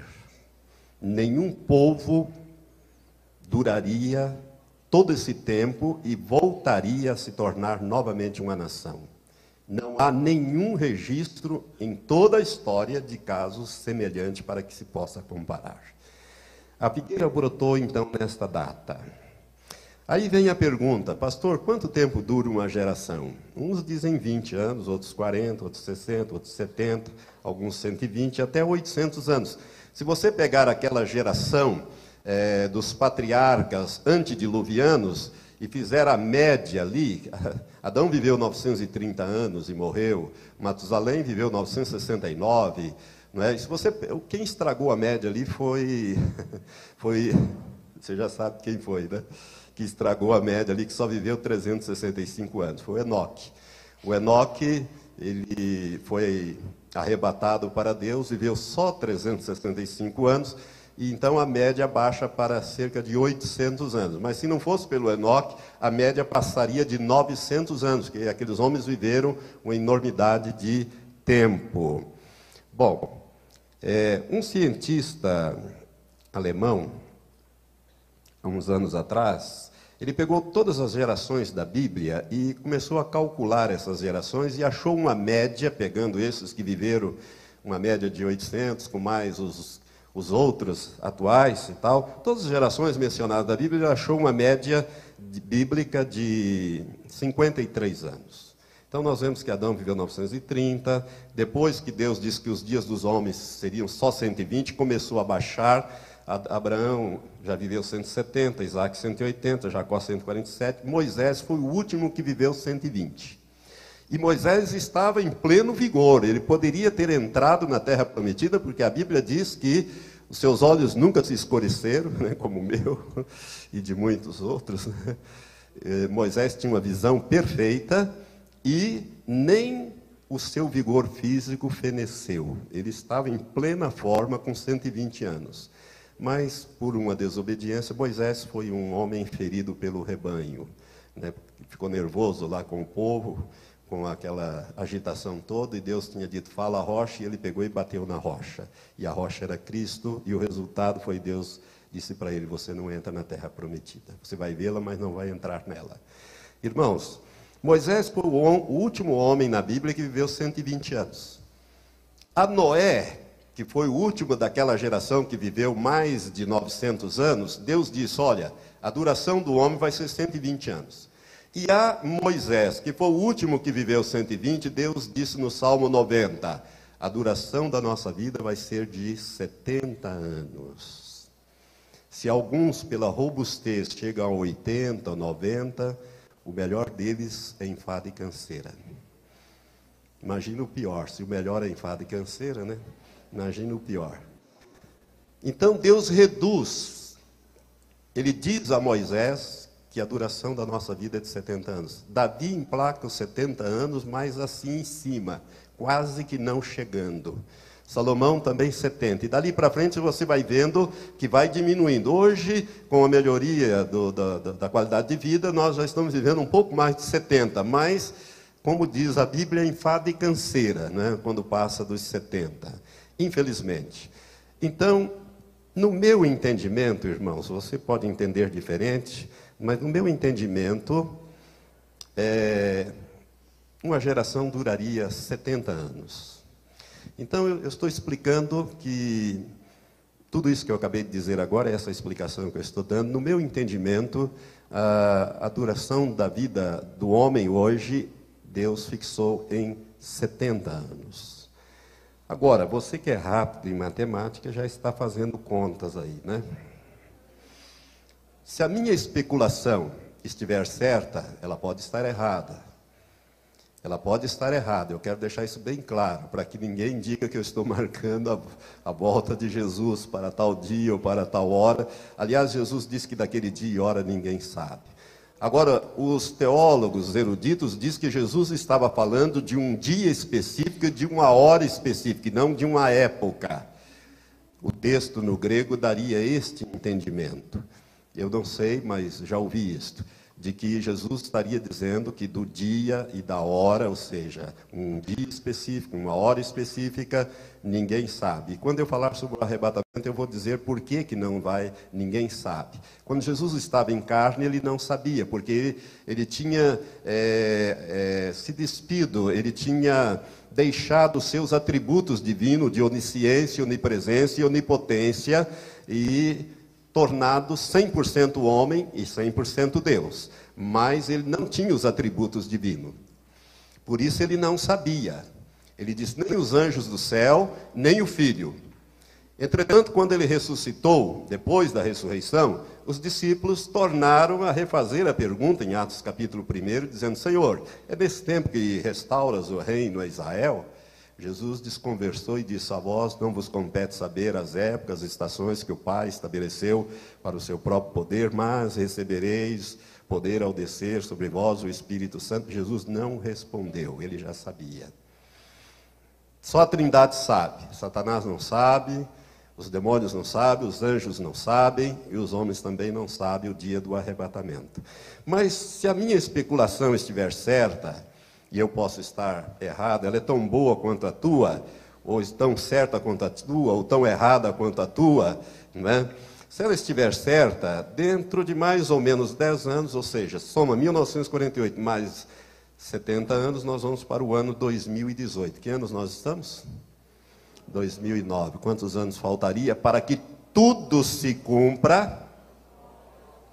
Olha o que Jesus disse.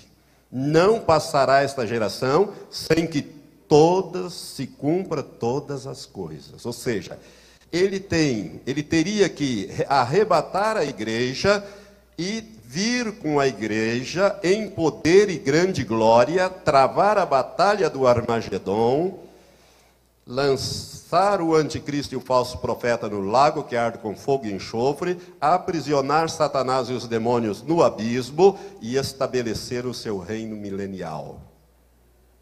Isto dentro desse período de tempo. Jesus diz, pode passar os céus, pode passar a terra, mas as minhas palavras jamais passarão.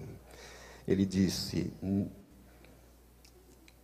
Em verdade vos digo que não passará esta geração sem que todas as coisas se cumpram. Irmãos, é bom esclarecer aqui que o pronome demonstrativo este ou esta, no grego ele não tem essa conotação que tem em português. Nós dizemos, né, este copo, aquele copo, este copo, esse copo, aquele copo. Mas no grego não, é tudo igual. Então, Jesus estava falando de uma geração que visse os sinais acontecer. Ele não estava falando para a geração que estava ouvindo, mas sim para a geração que visse todas estas coisas acontecerem. Por isso que os discípulos fizeram a pergunta: Senhor, quando é que o Senhor vai voltar? Jesus não tinha ido ainda. Eles já queriam saber quando é que Jesus iria voltar. Irmãos, esse sinal é tão importante porque até 1948 os estudiosos diziam, bom, Israel não vai voltar para a terra, quer dizer, como é que fica? Então substituíram Israel pela igreja. Essa substituição não é correta. Não é correta. Israel é o povo eleito de Deus, é o povo escolhido. Deus ama aquele povo e trata duramente com aquele povo, e Deus não se arrepende dos seus dons, a Bíblia diz isso, né? Mas Deus tem uma semana de anos para tratar com eles, e eles vão receber o Messias, o anticristo como Messias. Tudo isso está previsto dentro da Bíblia.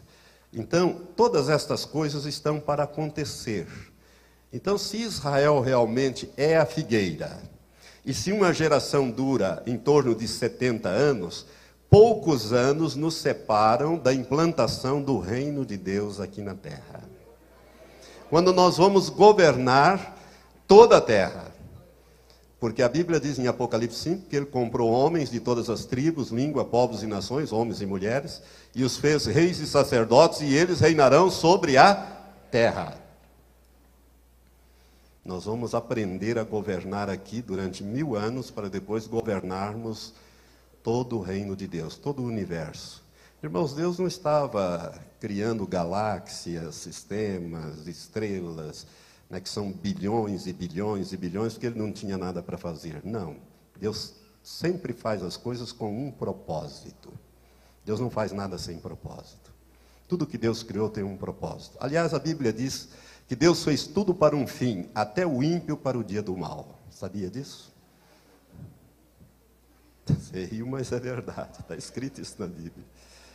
Deus criou tudo para um fim, até mesmo o ímpio para o dia do mal. Eu não sei, mas essas coisas falam comigo, quiçá falem com você também. Para mim, este sinal é extremamente importante, porque nós estamos no limiar de grandes acontecimentos na face da terra. Jerusalém, meus irmãos, é o centro do conflito árabe-israelense, e ela está se tornando uma pedra pesada para todas as nações em redor. Por quê? Porque Israel tomou na Guerra dos 6 Dias, tomou da Jordânia a parte velha da cidade de Jerusalém, e a tomada da parte velha foi muito difícil. Moshe Dayan, ele não permitiu ao uso de tanques, nem morteiros, nem coisa, foi tomada homem a homem para não destruir as construções antigas. Foi uma tomada muito difícil, né? E para mim ele cometeu um erro fatal, deixou as mesquitas lá, né? Porque ali vai ter que ser reconstruído o templo, né? O templo vai ser reconstruído todo dentro desse período aí que nós estamos examinando agora aí de poucos anos. Mas Jerusalém hoje está se tornando uma pedra pesada para todas as nações. Israel anexou por lei Jerusalém e as colinas de Golã ao seu território. De todos os territórios que ele conquistou, só esses 2 ele anexou. As colinas de Golã, por causa das nascentes do rio Jordão, que abastece o mar da Galileia, e são estratégicas na defesa contra a Síria, e a parte velha da cidade de Jerusalém, unificando Jerusalém, e proclamou Jerusalém, por lei, a capital eterna do Estado de Israel. Agora, a situação vai se complicando. vai se complicando. Por quê? Porque todos querem Jerusalém. Os judeus a têm por sua capital eterna. Os palestinos querem a parte velha, que Israel conquistou da Jordânia em 67, como a capital do futuro Estado palestino a ser criado. Eles não abrem mão da parte velha da cidade de Jerusalém. E o Papa, que está por lá esses dias, quer internacionalizar Jerusalém. Aliás, essa ideia não é só do Papa, é de muitos países, principalmente da Europa. Internacionalizar Jerusalém, tornar Jerusalém uma cidade aberta. Seria uma solução para estes problemas. E a Bíblia fala de que Jerusalém se torna uma pedra pesada para todas as nações. Se você ler em Zacarias, você vai ver no capítulo 14, o capítulo 12 e o capítulo 14, você vai ver que Deus fala que nos últimos dias Jerusalém se tornaria uma pedra pesada para todas as nações e que aqueles que tentassem erguê-la seriam feitos em pedaços e sobre quem ela caísse seria reduzida a pó. Então, o pomo da discórdia é Jerusalém.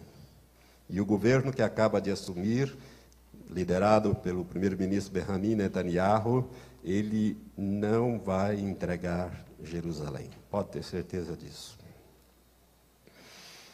Estamos terminando. Derramar do Espírito Santo. Esse é um dos sinais da volta de Jesus. Irmãos, Deus tem feito uma obra grandiosa nos países do terceiro mundo, principalmente, com o derramar do Espírito Santo na África. Não é? Quem acompanha o ministério daquele evangelista Reinhard Bonk, que é mencionado nesse DVD de Daniel Kchuko, que eu falo, aliás, é o ministério dele que editou esse DVD, Cristo para as Nações. Bom, que tem sido usado para fazer campanhas evangelísticas na África com mais de 1 milhão de pessoas. Ele já teve campanha de mais de 1 milhão de convertidos com fichas. Irmãos, a última estatística que eu vi num livro, ele já tinha 49 milhões e 600 mil pessoas convertidas na África. Deus está usando poderosamente este homem. E Deus tem levantado, né, através da obra do Espírito, né, se você já viu aquelas fitas, DVDs sobre transformações, que você vê tanto aqui na América do Sul, na Colômbia, como também na África, você está vendo o que Deus está fazendo, que é o derramar do Espírito para esse tempo do fim. Né? Avivando as igrejas, preparando as igrejas. Por quê? Porque a noiva precisa estar com as lâmpadas acesas e a reserva no Espírito Santo. E o óleo ali é o símbolo do Espírito Santo. Mas, para e passo com o derramar do Espírito Santo, ocorre também a apostasia. A apostasia é uma realidade bíblica, inclusive. O período da graça, irmãos, está acabando. E o derramar do Espírito Santo, então, visa preparar os santos para subir no arrebatamento. Por outro lado, tem acontecido muita apostasia. Eu tenho recorte de jornais, está aqui, eu não vou mostrar, né, para a gente ganhar tempo, mas pastoras, igrejas estão consagrando mulheres lésbicas como pastoras. Irmãos, em 1996 eu fui pregar em Boston, nos Estados Unidos, a convite de um parente nosso que morava lá, e fomos andar lá pela cidade, só nós dois, e ele estava me mostrando, esta igreja aqui tem 12 membros, é pastoreada por uma pastora lésbica. Aqueles templos enormes, porque começou o cristianismo nos Estados Unidos ali em Boston, ali é o berço do cristianismo, né, evangélico ali. E foi me mostrando várias igrejas pastoreadas por pastoras lésbicas, por homossexuais, outras que fecharam, viraram condomínios, viraram mercados. Na Europa isso tem acontecido também. A apostasia está campeando por aí.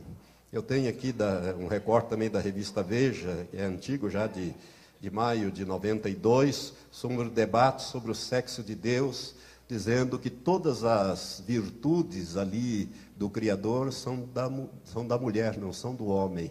Então já criaram uma Bíblia em que já não fala mais de Deus como homem, mas como uma mulher. Essas coisas são apostasia que estão vindo por aí. Irmãos, existem seminários que estão ensinando esta heresia, que não houve o nascimento virginal de Jesus. Ora, se Jesus não foi gerado pelo Espírito Santo em Maria, então ele foi gerado por um homem. Foi gerado por José. Ele é uma fraude. Ele precisa de tanta salvação, de ser salvo, como eu e você. Isso aqui tem uma implicação tremenda. Se não houve o nascimento virginal, né, se a Virgem não deu à luz a um filho gerado pelo Espírito Santo, então Jesus de Nazaré é uma fraude. E nós estamos perdidos. Porque ele é tão pecador quanto eu, nasceu com a mesma natureza caída do que eu e você. Você está entendendo as implicações disso? É uma coisa terrível que tem sido ensinado por aí. E outras heresias que a gente nem deve colocar essas coisas aqui. Espíritos de engano e doutrinas de demônios. 1 Timóteo 4, de 1 a 5, fala que nos últimos dias, não é, ocorreriam, então, o desvio de muitas pessoas, né? Alguns apostatarão da fé, dando ouvidos a espíritos de engano e a doutrinas de demônios. Eu tenho no meu site, se você quiser anotar o meu site, esse que aí está, eu tenho no meu site uma profecia chamada Solenes Advertências Proféticas, que foi dada há mais de 20 anos atrás a um homem chamado Stanley Frodsham, nos Estados Unidos. Ela é uma profecia em que o Senhor Jesus adverte, é uma profecia muito séria, sobre as heresias que ocorreriam, a apostasia e principalmente sobre o espírito de engano. O Senhor disse que muitos dos seus servos, a quem ele usaria poderosamente, seriam levados às alturas, mas seriam tomados por espíritos de engano e desviariam muitos dentre o meu povo, o Senhor disse. Por isso, meu irmão, cuidado ao seguir homens. É claro que nós temos que honrar os nossos líderes, mas você tem que ver nele o fruto do Espírito. Cuidado com dons. Porque Jesus disse em Mateus 7, quando ele fala dos falsos apóstolos, dos falsos profetas, em Mateus capítulo 7, ele diz que muitos viriam e diriam a ele: Senhor, Senhor, em teu nome não profetizamos? Em teu nome, presta bem atenção nisso, em teu nome não profetizamos? Em teu nome não expelimos os demônios? Em teu nome não operamos maravilhas? Irmãos, o dom de operação de maravilhas era o dom que Moisés tinha. É você ter alguém com o braço decepado, você orar e o braço crescer, a perna crescer. Isto é operar maravilhas, é muito mais do que curas e milagres. Jesus não nega que eles não tenham feito no nome dele, mas ele diz, né? Jesus continua dizendo ali, é bom até a gente ler, já que nós estamos aqui pertinho, Mateus capítulo 7, Jesus é claro e enfático a esse respeito, ele diz: Senhor, essas pessoas dirão, Senhor, Senhor. Jesus diz: nem todo que me diz Senhor, Senhor entrará no reino dos céus, mas aquele que faz a vontade de meu Pai que está nos céus. Muitos me dirão naquele dia: Senhor, Senhor, não profetizamos nós em teu nome não expulsamos demônios, e em teu nome não fizemos muitos milagres? Então lhes direi claramente: nunca vos conheci. É interessante que algumas pessoas dizem: bom, esses aqui eram gente que não era nascido de novo. Presta atenção, o que Jesus está querendo dizer aqui não é isso não. Jesus está querendo dizer aqui é que ele não tinha intimidade com essas pessoas. Nunca vos conheci, apartai-vos de mim, todos vós que praticais a iniquidade. Irmãos, a palavra iniquidade na Bíblia ela tem vários sentidos, mas um dos sentidos principais dela, e nesse texto é este, é aquele que anda sem lei. Ou seja, apartai-vos de mim, todos vós que praticais a iniquidade. Ou seja, que andam com contrários à minha lei, à minha palavra. Olha para a vida das pessoas que você está seguindo, ou está com elas. Precisa ter fruto do Espírito. Porque sem fruto do Espírito você não vai herdar o reino de Deus. Basta você ler lá Gálatas 5, quando o apóstolo Paulo escreve sobre as obras da carne e escreve sobre o fruto do Espírito. Sem dons, você herda o reino de Deus, mas sem fruto, não. Mesmo porque Jesus deixou isso muito claro. Em João capítulo 15, ele disse: eu sou a videira verdadeira, meu pai é o viticultor, e toda vara em mim que não dá fruto, o pai corta. Tais varas são lançadas fora, versículo 6, secam, são recolhidas e lançadas no fogo. Nós temos que produzir fruto, e ali é sempre no singular, João 15. Fruto, porque se refere ao fruto do Espírito, ou seja, aquilo que o Espírito de Deus produz em nós, quando nós deixamos o Espírito de Deus trabalhar em nós e nos moldar na imagem do seu Filho Jesus, conforme fala Romanos capítulo 8, versículos 29 e 30. Então nós precisamos tomar cuidado, viu? Porque nós estamos vivendo num tempo muito problemático. Espíritos de engano que ensinam doutrinas de demônios vai desviar muita gente do caminho. Aumento do demonismo no mundo, eu já estou encerrando. Igrejas satanistas nas igrejas. Precisa tomar cuidado, porque nós temos visto essas coisas acontecerem. Pessoas que vêm para dentro das igrejas para destruir as igrejas. Quando você faz o apelo, eles vêm à frente. Se é uma igreja carismática que fala em língua, eles falam em língua, só que línguas satânicas, amaldiçoando o pastor, amaldiçoando a igreja, não é? E procuram, são os melhores crentes, os melhores dizimistas, os mais fiéis, participam das reuniões de oração e levam em pouco tempo, eles destroem as reuniões de oração. O alvo é a reunião de oração e depois eles acabam destruindo a igreja, se não forem discernidos. Por isso, os pastores, mais do que nunca, precisam do dom de discernimento de espíritos. Para você discernir se aquilo que está agindo naquela pessoa é o Espírito Santo, ou o Espírito maligno, ou o Espírito do homem. Aumento de pessoas endemoniadas na igreja. Vocês já notaram que de uns anos para cá tem aumentado as pessoas? Por quê? Porque através da televisão, das novelas, essas coisas têm penetrado na vida das pessoas.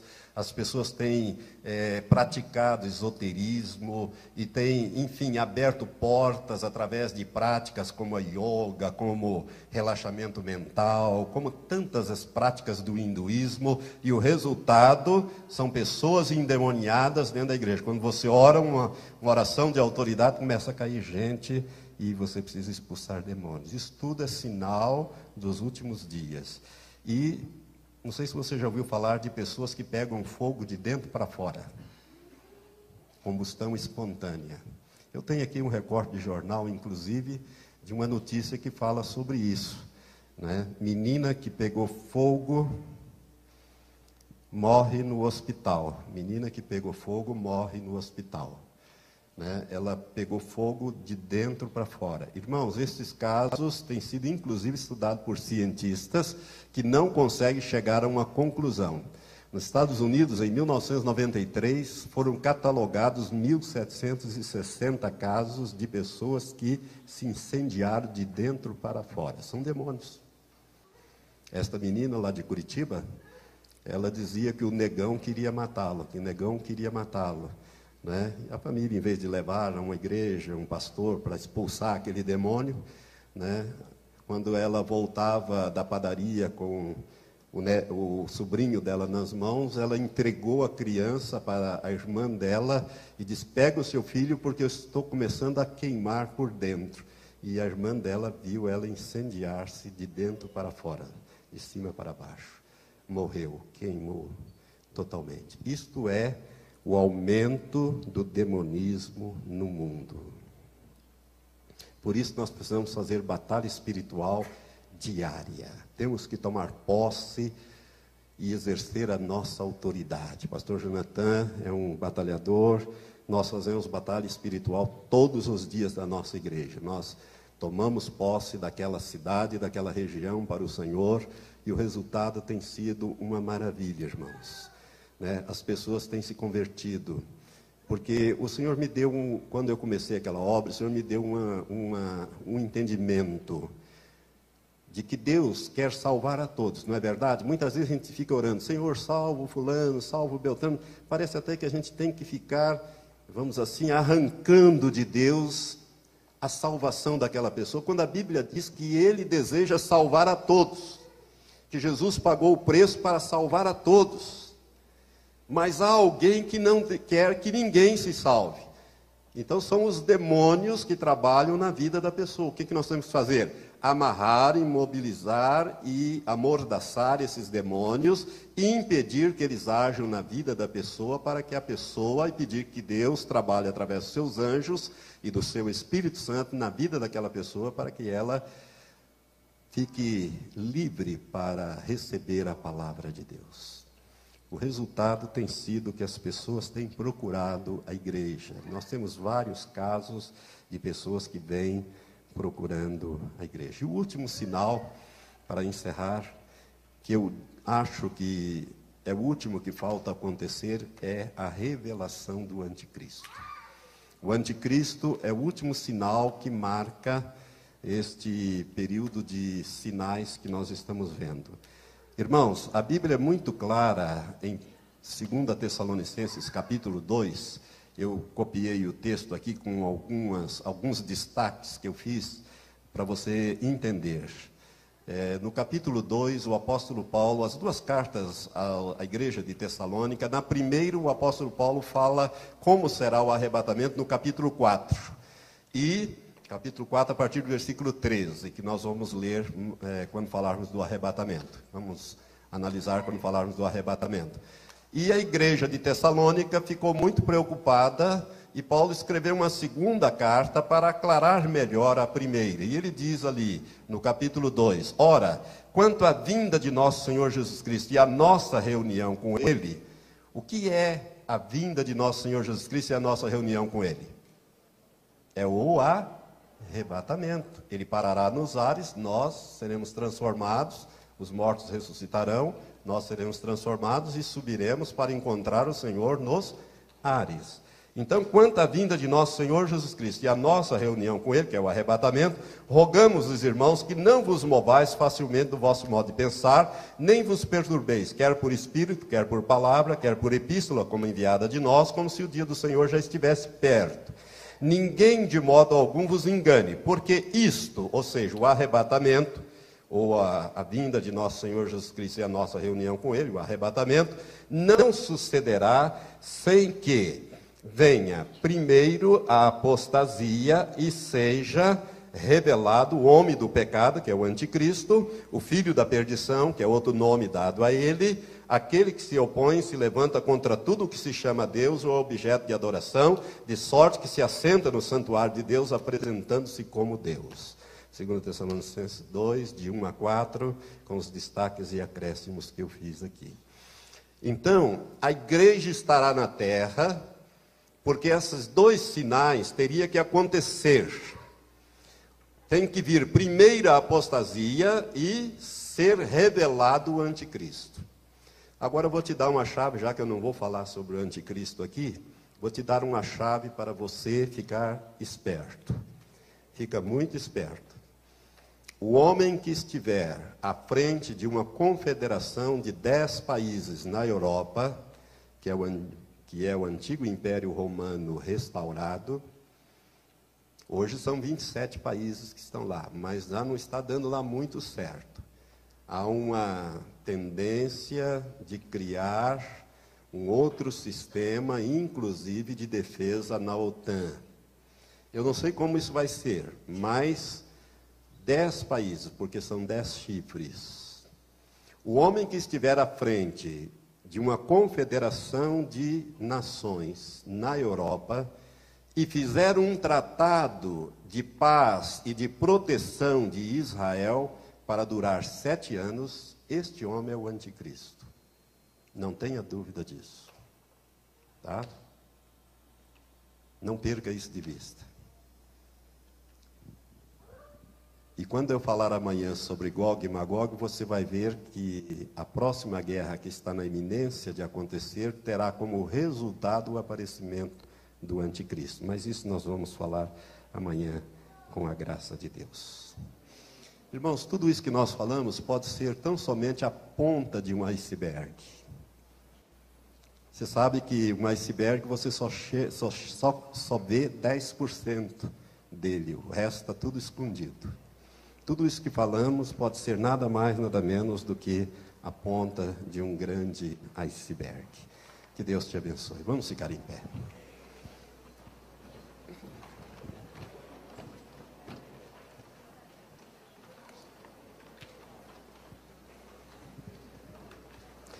Levante as suas mãos para os céus. Agradeça a Deus agora. Hoje o Senhor te trouxe revelações. Pai, nós queremos te agradecer por esse estudo, Senhor. Ó Deus, nós sabemos que se aproxima o dia em que Jesus virá à terra. E Ele virá em poder e grande glória com a igreja, com os anjos, para tomar posse daquilo que Ele conquistou na cruz, na sua morte e na sua ressurreição.